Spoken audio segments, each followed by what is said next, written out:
शेतकऱ्यांनी त्यांच्या शेतात स्वप्न पेरली होती आणि सगळी स्वप्न वाहून गेली।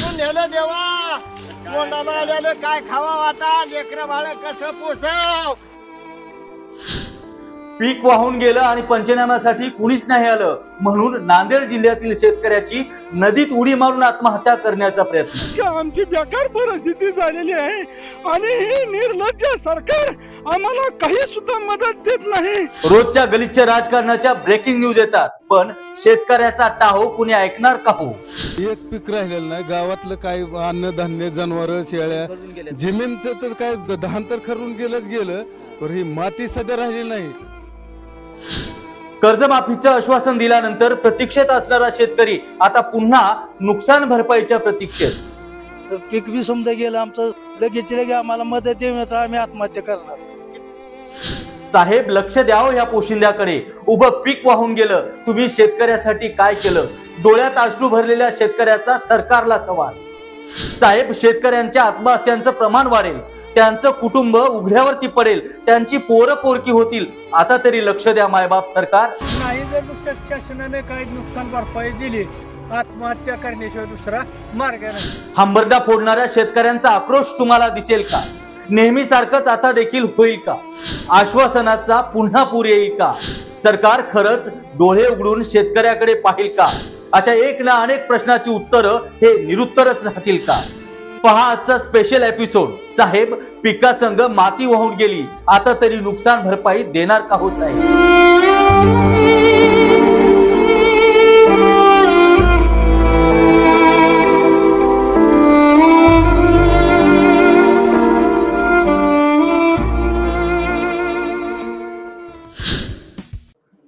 अशी ही विदारक परिस्थिती आपण सगळ्यांनी पाहिली आणि खरं पाहिलं तर आज महाराष्ट्राची ही परिस्थिती आज डोळ्याने शेतकरी पाहतोत आणि सरकारला ऐकायला येत नाही अशी परिस्थिती आहे। खरंच या विषयावरती आज आम्ही चर्चा घडून आली आहे। साहेब आम्हाला नुकसान भरपाई मिळेल का? खरं तर आजच्या या चर्चासत्रामध्ये आपल्यासोबत सहभागी आहेत शेतकरी संघटनाचे पाईक विजय जावंदिया सर, त्याचबरोबर तर तुमचं आमच्या या स्टुडिओमध्ये हार्दिक स्वागत आहे। त्यानंतर आपल्यासोबत आहेत कुबेर जाधव जे शेतकरी आहेत, त्याच्यानंतर आपल्यासोबत आहेत कैलास बोरसे जे शेतकरी नेते आहेत, तर तुमचंही आमच्या कार्यक्रमात हार्दिक स्वागत आहे। त्यानंतर आपल्यासोबत वरिष्ठ पत्रकार तथा मुख्य संपादक महासागर दैनिक महासागरचे श्रीकृष्ण चाटक सर आपल्या स्टुडिओमध्ये आहेत। सर तुमचंही या कार्यक्रमात हार्दिक स्वागत आहे। त्याचबरोबर प्राध्यापक जयंत महाजन सर जे आहेत जे निवासी संपादक दैनिक महासागर नाशिक वरून आहेत, आपल्या सगळ्यांचं आज महासागरमध्ये हार्दिक स्वागत। खरं तर ही विदारक परिस्थिती आपण अनुभवतोय आणि पाहतोय की ह्या काही दिवसामध्ये अमाप पाऊस झाला। 36 जिल्ह्यापैकी 30 जिल्ह्यामध्ये तुफान पाऊस झाला आणि शेतकऱ्यांची पिकं वाहून गेली। खरं तर यापूर्वीच महाराष्ट्रामध्ये शेतकऱ्यांचं आत्महत्यांचं प्रमाण दररोज 5 ते 6 होतं, आता ते वाढतं का काय अशी भीती आहे। तर जावंदिया सर तुमच्याकडे येतोय। खरं तर तुम्ही एक शेतकरी संघटना पाईक म्हणून ओळखलं जात आहे। शेतकऱ्यांबद्दल तुम्हाला सखोल अभ्यास आहे। जी परिस्थिती आहे तुम्हाला काय वाटतं जेव्हा यापूर्वी सरकारने कर्जमाफीची घोषणा केली पण कर्जमाफी झालीच नाही, पण आता नुकसान भरपाई तरी मिळेल का हा प्रश्न आता शेतकऱ्यांना सतावतो, काय वाटतं? तरी बघा स्थिती फार खराब आहे शेतकऱ्यांची, याबद्दल दुमत असण्याचं कारण नाही। आणि ज्या पद्धतीने आपण सगळे व्हिडिओ पाहतो तुम्ही सगळं ते दाखवलेलं आहे, ज्या भागामध्ये अतिवृष्टी झालेली आहे, शेतात पाणी साचलेलं आहे, सगळी पिकं आता तिथली उद्ध्वस्त झालेली आहेत। पण या वर्षीची परिस्थिती जी आहे माझ्या मते ती न भूतो न भविष्यती अशी आहे, ज्या भागात पाऊस थोडा कमी आहे, शेतात पाणी नाही आहे, तिथलेही पिकं उद्ध्वस्त झालेली आहेत। ओला दुष्काळ हा सर्वत्र आहे। मी माझ्या शेतातलाच व्हिडिओ पाठवलेला आहे। सोयाबीनवर मोझॅक आलेला आहे सगळीकडे, 10 शेंगा सुद्धा नाहीये, खर्च पूर्ण झालेला आहे। कापसाला वाढ खूप आहे, शेत दुरून पाहिलं तर खूप छान दिसतं, आतमध्ये जाऊन पाहिलं तर 10 बोंड सुद्धा नाही, जेव्हा की आज तिथे 40 बोंड असायला पाहिजे होती। कारण काय आहे तर सतत आभाळ आहे, पाऊस नाही, बाजूला पाऊस पडतो पण त्या गावात पाऊस पडत नाही। आभाळ असल्यामुळे सूर्यप्रकाश नाही, सूर्यप्रकाश नसल्यामुळे फोटोसिंथेसिस नाही, बोंड धरली नाही, थोडी व्हेजिटेटिव्ह ग्रोथ झालेली आहे। आता ही नापिकी नाही का निसर्गामुळे? आता प्रश्न कसा आहे की कर्जमाफी कर्जमाफी अहो हे कर्जमाफी मोदी साहेबांनी फार हुशारीनं कर्जमाफीचा चेंडू राज्य सरकारकडे टोलवला, याचीही नोंद सगळ्या शेतकऱ्यांमध्ये काम करणाऱ्या शेतकरी नेत्यांनी घ्यायला पाहिजे. कर्जमाफी हा खरं म्हणजे राज्याचा विषय नाही, हा केंद्राचा विषय आहे. व्हीपी सिंगांनी पहिले कर्जमाफी केली होती, 10,000ची केंद्रातनं केली होती. मनमोहन सिंगांनी 70,000 कोटीची केली, केंद्रातनं केली होती. मोदीजी तर फार हुशारीनं सगळे चेंडू टोलून टाकतात आहेत. आता हा जो आघात आहे निसर्गाचा, याच्यामध्ये मोदी सरकारकडनं राज्य सरकारला पैसे मिळायला पाहिजे नॅशनल डिझास्टर रिलीफ फंड मधनं. पण मोदी साहेब द्यायला तयार आहेत का? ते आता त्यांनी आपला वाढदिवस साजरा केला, सगळ्यांनी त्यांना शुभेच्छा दिल्यात. शेतकऱ्यांकरता काय आहे? हेच मोदी साहेब 2014 मध्ये मनमोहन सिंगांचं सरकार मर जवान मर किसान असं धोरण आहे म्हणायची. आज तर शेतकरी 11 वर्षानंतर यांच्या राज्यातही मरतोच आहे. मला असं वाटतंय साहेब की तातडीनं मदत देण्याची गरज, सर्वे करायची गरज नाही, कुठे जाऊन पाहण्याची गरज नाही. पुढाऱ्यांनी मुंबईलाच राहावं एसी मध्ये, मला काही त्याचं ऑब्जेक्शन नाही. पण ताबडतोब एनडीआरएफच्या माध्यमातून जी काही मदत देता येऊ शकते, जी मागे यांनी 2023च्या नापिकीच्या वेळी दिली होती 13,600 रुपये प्रति हेक्टर, ती आता महागाईच्या इंडेक्स प्रमाणे वाढवून 20,000 रुपये प्रति हेक्टर करावी आणि ती मदत सगळ्या शेतकऱ्यांना द्यावी. पहिले 3 हेक्टर पर्यंत दिली होती. तुमच्या माध्यमातून मी विनंती करतो की ती मदत यांनी 4 हेक्टर पर्यंत लागेल तेवढं व्हावी. मी अतिशयोक्ती मागणी करत नाहीये. आणि तुम्हाला आणखीन एक मुद्दा सांगतो जो कुठे चर्चेला येत नाहीये. यात शेतमजूर भाऊ बहीण सुद्धा मरतोय, कारण कपाशीची नापिकी झाली, सोयाबीनची नापिकी झाली, त्यांना रोजगार कुठून मिळणार आहे? मग रोजगार हमी योजनेची कामं सुरू करावी लागतील. रब्बीचं पीक तयार करण्याकरता सरकारने आणखीन काहीतरी मदत करायला पाहिजे. सरकारने जाहीर करावं की रब्बीचं पीक पेरण्याकरता रोजगार हमी योजनेतनं आम्ही सगळी मजुरी देऊ. हे 4-5 गोष्टी करा बरं. पहा बरं आता शेतकरी खुश होतो की नाही होत. त्याची दिवाळी चांगली साजरी होईल एनडीआरएफची मदत मिळाली तर. मला असं वाटतंय आणीबाणीची परिस्थिती आहे, आणीबाणीच्या परिस्थितीत जास्त विचार करण्याची गरज नाही आहे. ज्याप्रमाणे आपला मुलाला काही रोग झाला तर आपण जास्त विचार करत नाही, ताबडतोब ऍडमिट करतो आणि सलाईन लावतो, तशी ही गरज आहे. मोदी सरकार म्हणतात सबका साथ सबका विकास, त्यांच्याकडनं ही अपेक्षा केली तर ती चूक कशी हे मला कोणी सांगावं. अगदी जाऊन तर तुम्ही पोटतिडकीनं अगदी शेतकऱ्यांचे प्रश्न मांडले आहेत. खरं तर हीच परिस्थिती सगळ्या महाराष्ट्रभर आहे, एका जिल्ह्यात नाही तर जवळपास महाराष्ट्रातील 30 जिल्ह्यामध्ये आहे.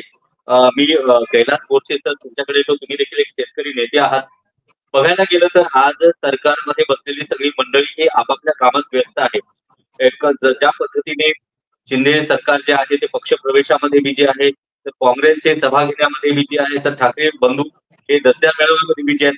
असं असताना शेतकरी मात्र अद्यापही पोटका पडला आहे. शेतकऱ्यांचं एवढं प्रचंड नुकसान झालंय, जे नुकसान भरून निघतं का नाही माहिती नाही, पण पुढचं शेती काय करायची अशी परिस्थिती आहे. शेतकरी नेते म्हणून तुम्हाला काय वाटतं? सर्वप्रथम महानगर आपल्या या चॅनलने शेतकऱ्यांची बाजू ऐकून घेण्यासाठी वेळ दिला, हा सगळ्यात महत्वाचा आहे. महाराष्ट्र शासनामध्ये जावंद्या साहेब ज्येष्ठ नेते आहेत, त्यांनी सर्व काही सांगितलेलं आहे. तर महाराष्ट्र शासनाने विधानसभा निवडणुकीच्या वेळी जे काही घोषणा केली होती, लोकसभा निवडणुकीत सपाटून मार खाल्ल्यानंतर विधानसभा निवडणुकीमध्ये यांनी सांगितलं की शेतकऱ्यांचा सातबारा कोरा करू. त्याचे क्लिप पण माझ्याकडे आहे. मोदी साहेबांनी सांगितलं होतं, जर तुम्ही महाराष्ट्रामध्ये सरकार निवडून दिलं तर तुमच्या पहिल्या कॅबिनेटमध्ये संपूर्ण शेतकऱ्यांचं कर्ज माफ करू. या सगळ्या जरी गोष्टी असल्या तरी आता सध्या राज्य सरकार ज्यांनी पक्ष प्रवेशामध्ये त्यांच्या महानगरपालिका जिल्हा परिषद निवडणुकीमध्ये तयार झालेला आहे आणि ते त्यांच्या याच्यात मशगूल आहे. परिस्थिती अशी भयानक आहे. मी नाशिक जिल्ह्यातला आहे. नाशिक जिल्हा मध्यवर्ती बँकेच्या बाबतीत म्हणायचं झालं तर 56,000 शेतकरी थकबाकीदार आहेत. आशिया खंडातली 1 नंबरची बँक होती. आशिया खंडातली 1 नंबरची बँक असल्यानंतर संपूर्ण थकबाकीच्या शेतकऱ्यांकडे झाल्यानंतर नाशिक जिल्हा मध्यवर्ती बँक सहकार 1960 कलम 100, 107 आणि 100 आणि 85 या कलमाचा दुरुपयोग करून शेतकऱ्यांचे सातबारा खाते उतारावरची नावं काढून त्या ठिकाणी हे नाशिक जिल्हा मध्यवर्ती बँकेचं आणि विविध कार्यकारी सहकारी संस्थेचं नाव लावत आहे. सर आम्ही सांगतो 1 जून 2023 पासून 835 दिवस झाले नाशिक जिल्हाधिकारी कार्यालयासमोर आम्ही धरणे धरून आंदोलन करून बसलेलो आहोत. नाशिकहून अनेक वेळा मुख्यमंत्र्यांचे निरोप आले. तत्कालीन मुख्यमंत्री एकनाथराव शिंदे यांनी सुद्धा आम्हाला चर्चेसाठी बोलवलं. त्यांनी सांगितलं की तुमचा प्रश्न आम्ही चुटकी सरसे मिटवतो. आता देवेंद्रजी आहेत, देवेंद्रजींनी सुद्धा चर्चेसाठी बोलवलं, काही उपयोग झाला नाही. अजितदादांकडे जाऊन आलो, तिथेही बैठका झाल्या.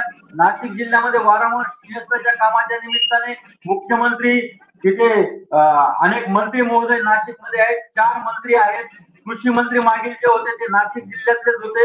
अतिशय विदारक परिस्थिती आहे. नाशिक जिल्ह्यातल्या सगळ्या मंत्र्यांचे उंबरठे झिजून झाले. नव्हे तर ह्या सर्व मंत्र्यांच्या दारावर जाऊन आलो, सर्व मंत्र्यांना सांगून झालं तरी सुद्धा हे ऐकण्याच्या मनस्थितीत नाहीत.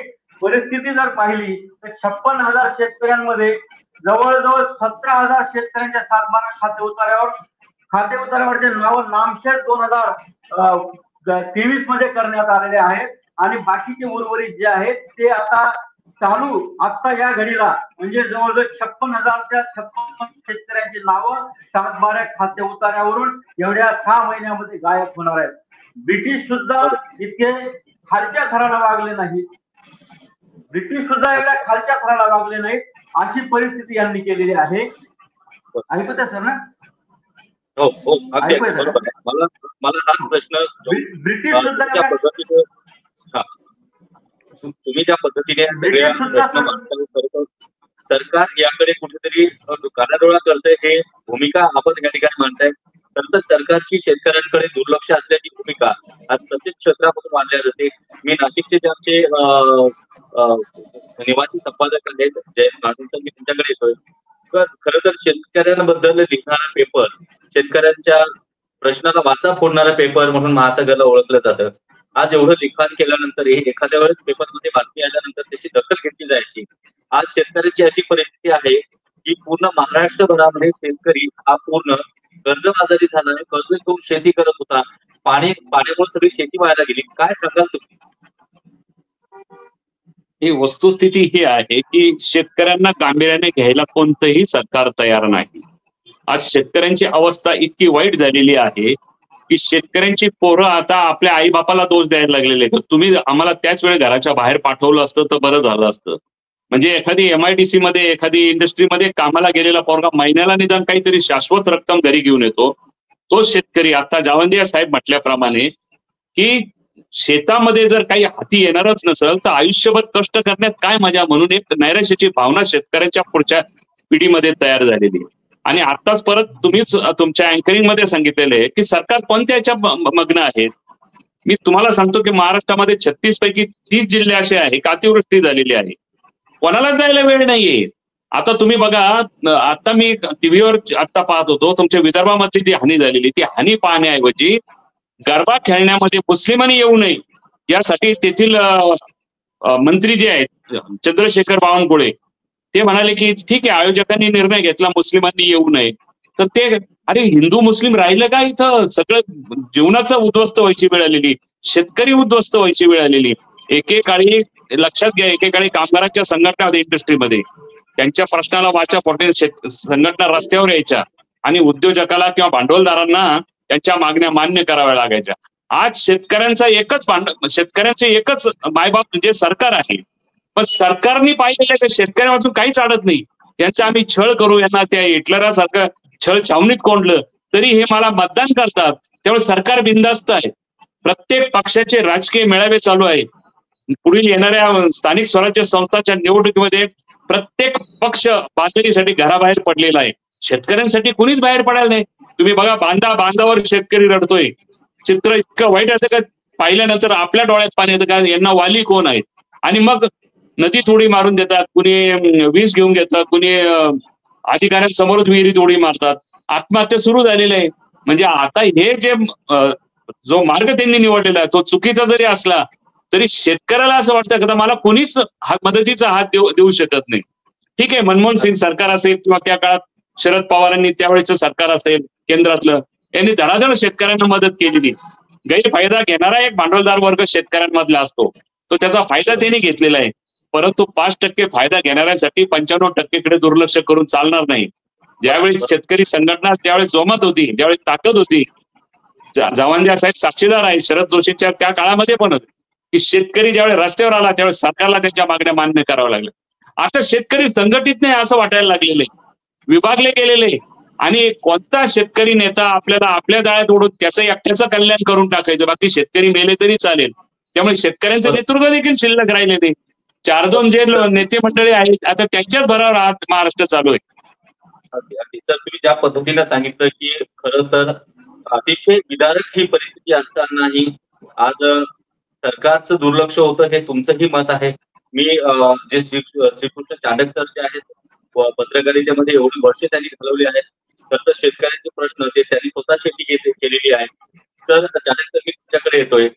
तर ज्या देशाचा पोशिंदा म्हणून ओळखलं जातं त्याच्या नावावरती मतदान जिंकले जातात, ज्यांना मतदान जेव्हा असतात तेव्हा त्यांना मोठी आश्वासन दिली जातात, पण त्यांच्यावरती जेव्हा संकट येतं तेव्हा सरकारची ही भूमिका तुम्हाला काय वाटतं? काय झालं आहे, सरकार कोणाचंही असलं तरी त्याला शेतकऱ्याची काळजी नाही, हे जवंदे साहेब बोललेले आहेत.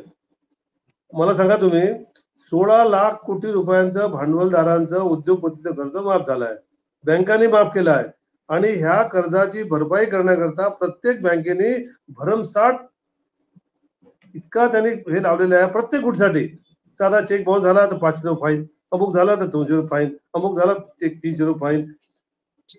हा जो खर्च आहे म्हणजे शेतकरी गेला चुलीत, त्याला कोणी वाली नाही. आणि जर 16 लाख कोटीपैकी 1 लाख कोटी रुपये जर काढले तर भारतातील सर्व शेतकरी सुख होतील, ही परिस्थिती आहे. म्हणजे शेतकऱ्यांचं कर्ज काही लाख 1.5 लाख कोटीच्यावर नसेल. तर ह्या अशा परिस्थितीमध्ये जोपर्यंत सरकार जागृत होत नाही आणि जोपर्यंत सरकार जाऊ द्या, सरकारला आपण जागृत करत नाही, तोपर्यंत काही खरं नाही. आम्ही पाहिलं आहे, एक काळ असा होता, जवाहरलाल साहेब साक्षीदार त्याचे आहेत, लाखोचे मेळावे व्हायचे, इथे मेळावे झाले, तिकडे टिकेतांच्याकडे तिकडे मेळावे झाले.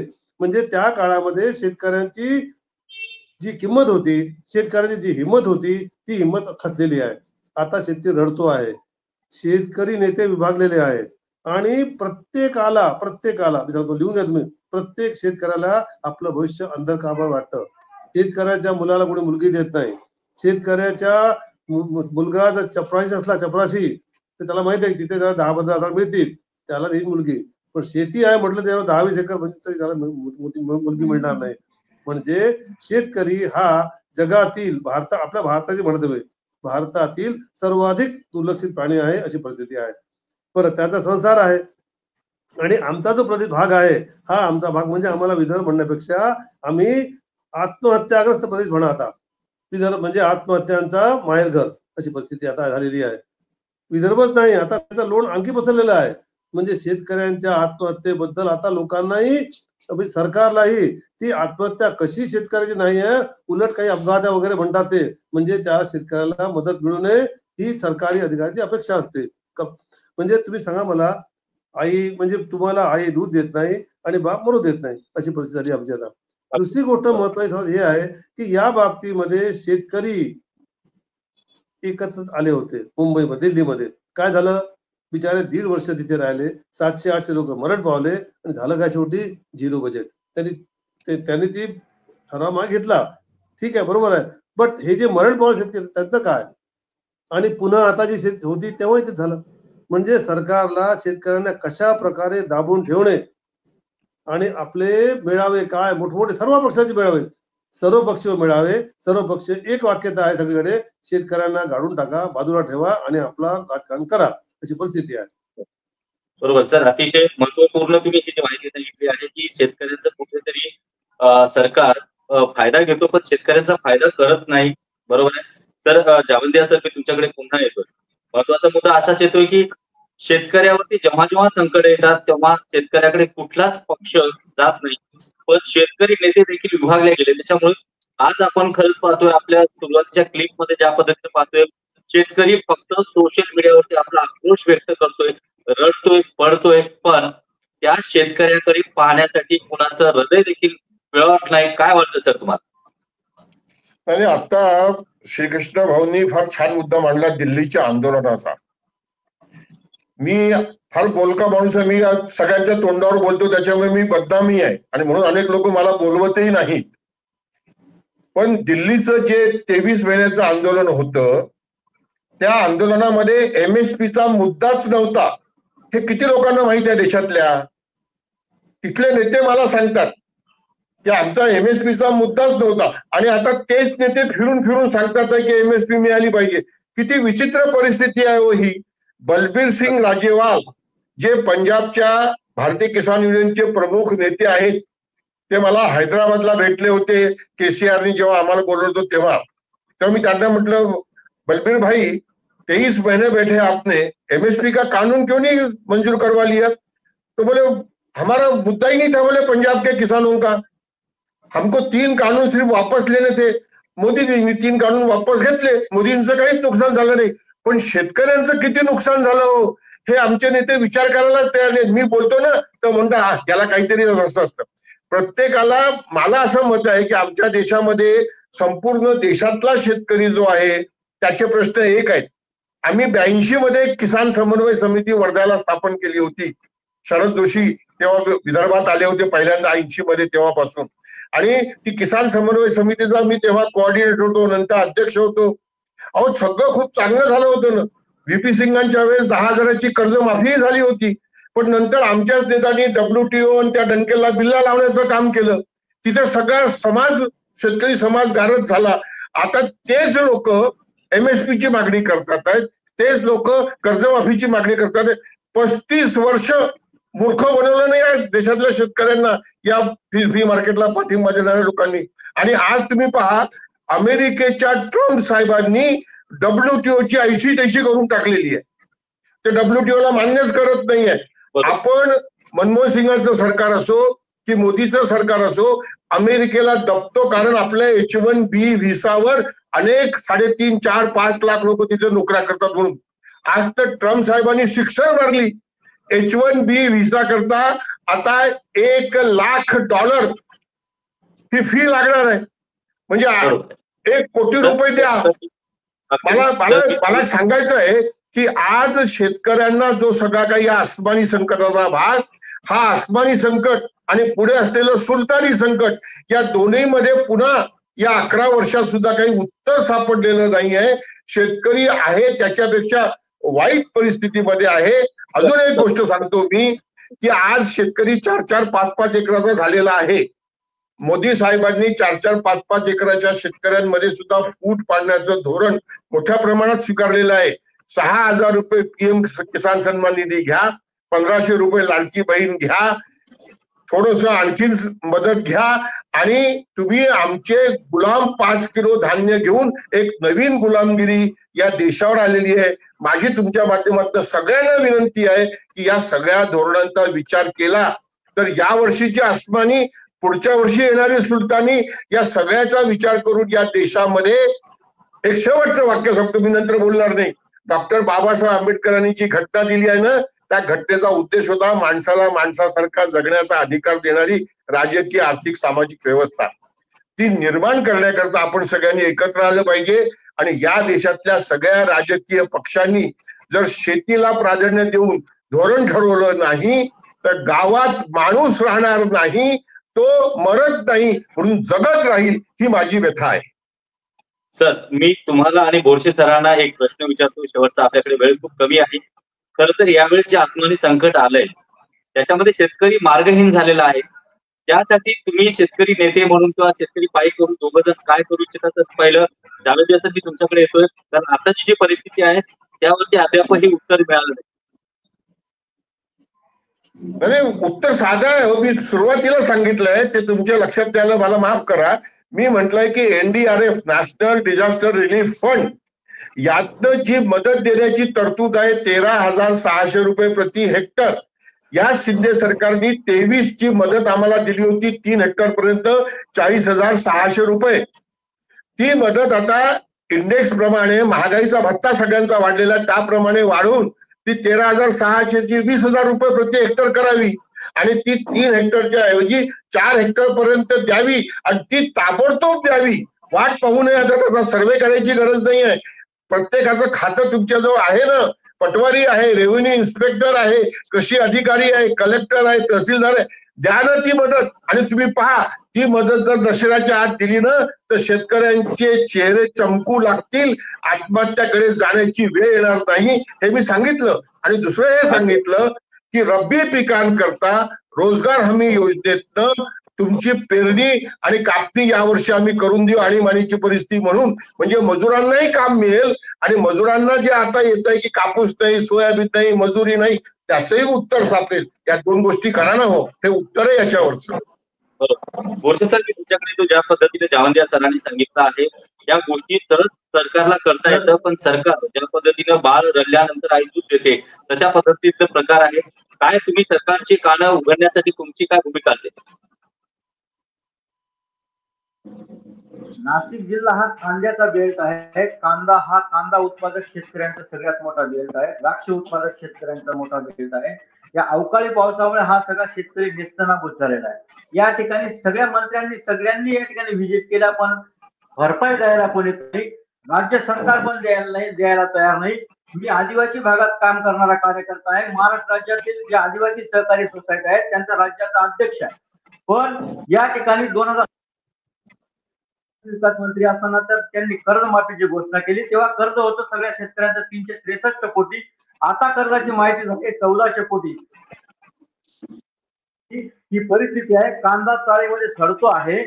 सडत असताना या शेतकऱ्याने कांद्याच्या चाळीचा पंचनामा केला पाहिजे. सडलेल्या कांद्यावर भरपाई दिली पाहिजे. शासनाने याची सगळी भूमिका घेतलेली पाहिजे. पण शासन मात्र बघ्याची भूमिका घेते आहे आणि शासन फक्त एवढ्यासाठी मशगूल आहे येणाऱ्या निवडणुका कशा आपल्या पार पडतील. पण जेव्हा लोकसभेला यांच्या कंबरडात या शेतकऱ्यांनी लाथ मारली होती, यांचे जवळजवळ सगळे खासदार पाडले होते, ती परिस्थिती आगामी जिल्हा परिषद, पंचायत समिती, महानगरपालिका, नगरपालिका राहिल्याशिवाय होणार नाही. त्याच्याशिवाय हे सगळे भारतीय जनता पार्टी आणि महायुतीचे लोक वटणीवर येणार नाही, एवढंच या मी सांगतो.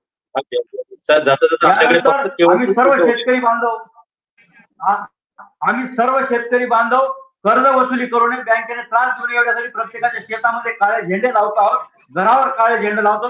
शासन जोपर्यंत आम्हाला कर्जमाफी देत नाही तोपर्यंत आम्ही आमच्या शेतावरचे काळे झेंडे, घरावरचे काळे झेंडे काढणार नाही. हे आंदोलन आम्ही या ठिकाणी चालू केलंय. याची शासनाने दखल घ्यावी, राज्य शासनाने दखल घ्यावी, हीच विनंती या प्रसंगी मी करतोय. धन्यवाद सर, तुम्ही या सांगितलं. सर चांडक सर, मी तुमच्याकडे आपल्याकडे केवळ 3 मिनिटं उरले आहेत. कांद्याचा प्रश्न ज्या पद्धतीने आता बोरसे साहेबांनी उपस्थित केला आहे, खरं तर केंद्र सरकारची एक भूमिका आहे की आपल्या देशामध्ये कांदा असताना आपल्या देशाचा कांदा निर्यात न करता अशा पद्धतीने शेतकऱ्यांवरती जे संकट तयार झालं आणि त्याचबरोबर कांदा झाकण्यासाठी जागा नसताना भिजलेला कांदा वायाला गेला, शेतकऱ्यांचं प्रचंड नुकसान झाले.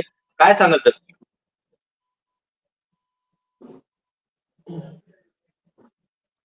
असं आहे, आपल्याकडे जी परिस्थिती आहे अशी परिस्थिती आहे, कांद्याचा भाव जेव्हा 100 रुपये होतो तेव्हा 50-60 रुपये होतो पूर्वीच्या काळामध्ये, तेव्हा वर्तमानपत्रामध्ये मोठमोठ्या बातम्या येतात, काय महागाई आहे, काय महागाई आहे.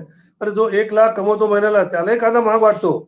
आणि जेव्हा कांद्याचे भाव 5 रुपये किलो होतात, त्याची लागत, त्याची जी मूल्य आहे त्याचा तो खर्च 10-12 रुपये आहे, तेव्हा पुढे बोलत नाही. म्हणजे आमची जी माध्यमं आहेत ही माध्यमही आता लाचार झालेली आहेत. महागाई वाढली. अरे बाबा, तू 50,000 कमवतो महिन्याचे, तुला कांदा किती पाहिजे महिन्याचा? आता जे साहेब बोलले आपल्याला, किती पाहिजे तुला कांदा महिन्याचा? 2 किलो, 5 किलो, 7 किलो. म्हणजे तुझे जर 200-300 रुपये गेले तो शेतकरी जिवंत राहील. आपल्याकडे अशी परिस्थिती आहे की त्या शेतकऱ्याबद्दल कोणी बोलणारच नाही. शेतमालाचा जो दर आहे, आज सोयाबीनची काय परिस्थिती आहे? 3500 रुपये भाव सोयाबीनचा. म्हणजे लाज वाटते आपल्याला सांगायला की मला 1 क्विंटल सोयाबीनसाठी 35 रुपये मिळतात. अरे त्याचा 5 ते 6 हजार खर्च आहे. फक्त 700 रुपये क्विंटल कांदा जातोय. हा, आता काय शेतकरी करावं, काय कुठे लढावं? आणि याच्यासाठी प्रॉब्लेम कसा आहे आपल्याकडे की आपल्याकडे एकतर्फी विचार करतात सर्व सगळे. आमची माध्यमं जी आहेत ना ती सगळी शहरी आहेत. त्यांना शेतकऱ्याच्या सुखदुःखाची कर्तव्य नाही. आणि आपले शेतकऱ्यांचे जे आमदार खासदार आहेत तेही मुंबईला गेले, दिल्लीला गेले, शेतकरी राहतात चुलीत. आणि आपलं जे वैभव आहे, एकही आमदार खासदार, माफ करा असेल अपवाद, सगळे करोडपती आहेत, अरबपती आहेत. ही परिस्थिती आपली आहे. तेव्हा शेतकऱ्याला कोण विचारतो? शेतकरी हा सर्वाधिक शापित व्यक्ती आहे, अशी परिस्थिती आहे आता. आता पहा, वरून काही झालं, कोणी अवतारी पुरुष आला समजा, एक आहे आपल्याकडे अवतारी पुरुष झालेले आहे, त्यांनी स्वतः म्हटलंय की मी आता अवतारी आहे, तर काहीतरी करा बाबा, एवढीच आपली विनंती आहे. दुसरं आपल्या हाती काय आहे? कुशल काल होता होता काळ झाली, अरे पुन्हा आयुष्याच्या पेटवा मशाली. पेटवा मशाली. अगदी ज्या पद्धतीने चाणक्य साहेबांनी सांगितलं की खरंच काही विचार असेल तर काही मनात असेल तर करता येतं. माझं तर मी तुमच्याकडे आपल्याकडे केवळ 1 मिनिट उरला आहे. काय सांगाल तुम्ही नाशिकच्या सध्या शेतकऱ्याचं महाराष्ट्रभरात जे ओझं पाठीवरती घेऊन शेतकरी चालतोय, काय अपेक्षा आहे तुम्हाला सरकार? नाशिक जिल्ह्यातील शेतकरी या क्षणाला म्हणजे महाराष्ट्रामध्ये जर म्हटलं तर नाशिक जिल्ह्यातील शेतकरी पूर्णपणे देशोधडीला लागलेला आहे. शेतकरी नेते जे मोजके बोटावर मोजणे इतके जे बोरसे साहेबांसारखे जे सतत संघर्ष करत असतात, कुबेर जाधव नावाचे शेतकऱ्यांचे नेते ते सतत संघर्ष करत असतात. अहो, या लोकांनी कारखाने वाचवायचा प्रयत्न केला, कारखाने देशोधडीला गेले, सगळे भांडवलदारांनी कारखाने ताब्यात घेतले आणि काही राहिलेले नाही. आज शेतकऱ्यांची अवस्था इतकी वाईट आहे, शेतकऱ्यांची मुलं लग्न होत नाही. पूर्वीच्या काळी एखाद्या मुलाला जर मुलगी द्यायची असेल तर तुला शेती आहे का, शेती नसेल तर त्याला मुलं देत नव्हते. आता शेतकऱ्याकडे 50 एकर शेती आहे तरी तू नोकरी काय करतो, नोकरी नाही शेती आहे, तर त्याला पाठ फिरवले जाते. 30-35 वर्षाचे तरुण अविवाहित आहे. शेतकऱ्यांच्या मुली पण म्हणतात शेतकरी मला नवरा नकोय, मला एखादी शिपाई बघा बँकेतला, एखादी चपराशी बघ, मी त्याच्याबरोबर लग्न करेल, महिन्याला 10-15 हजार. असं वातावरण नाशिक जिल्ह्यामध्ये झालेलं आहे. आता आम्ही स्थानिक ठिकाणाहून इथं पाहतो, पण महाराष्ट्रात ज्यांच्या दृष्टिकोनातून जावंदे सारखे नेते, हे लढवय्ये नेते सगळे महाराष्ट्रामध्ये असे खूप नेते आहेत. परंतु मायबाप सरकार पण काय करतं, शेतकऱ्यांमध्ये लढवय्ये नेते कोण आहे, त्यांच्यात कशी फूट पाडता येईल. आता विचार करा बरं, राजू शेट्टीने प्रचंड संघर्ष केला. शरद जोशीच्या काळामध्ये त्यांच्या हयातीत किंवा नंतर फूट पडल्यानंतर त्यांनी वेगळी शेतकरी संघटना केली. त्यांनी तयार केल्यानंतर त्यांच्यापासून सदाभाऊ खोत परत वेगळे गेले. आणखी विदर्भात तसंच आहे, आणखी इकडे श्रीरामपूर वगैरे भागामध्ये शेतकऱ्यांनी स्वतःच्या संघटना काढल्या. एकत्र यायला कोण आहे? आणि ज्यावेळी शक्ती विभागली जाते त्यावेळी सरकारवर अंकुश जो असतो सामान्य माणसाचा तो राहत नाही. आणि सरकारला जे काही आपल्याला फायदा घ्यायचा किंवा जे काही त्यांचं धोरण चालवायचंय ते चालवलं जातं. या क्षणाला महाराष्ट्रातीलच नव्हे तर देशातील शेतकरी देशोधडीला लागलेला आहे आणि त्याच्यातून कदाचित नेपाळ सारखं जेन-जी सारखा प्रकार जर पुढे भविष्यात दिसला नाही तर आश्चर्य वाटायला नको. कदाचित महाराष्ट्रामध्ये नाही देशामध्ये सुद्धा क्रांती होऊ शकेल असं चित्र निर्माण झालेलं आहे असं मला वाटतं. आज विशेष म्हणजे हे चर्चासत्र आज आपण आयोजित केलं होतं. चर्चासत्राच्या माध्यमातून सगळ्यात महत्वाचा मुद्दा एकच आहे की शेतकऱ्यांचं झालेलं प्रचंड नुकसान आणि सरकारचं असणारं दुर्लक्ष आणि यामध्ये सरकार आम्हाला आता तरी नुकसान भरपाई देईल का असा शेतकऱ्यांचा असणारा अप्रोच, यावरती सरकार त्याची काय भूमिका घेते हे देखील पाहणं गरजेचं आहे. अशाच पद्धतीचे एपिसोड्स अशाच पद्धतीचे माहिती घेण्यासाठी आजच महासागरला सबस्क्राईब करा. आणि खरं तर जावंदियाचा हे बोरसे साहेब, महाजन सर, चाणक सर, तुम्ही चौघही आज या कार्यक्रमात सहभागी झालात त्याबद्दल तुमचे मनापासून आभार. धन्यवाद. तुमचंही धन्यवाद.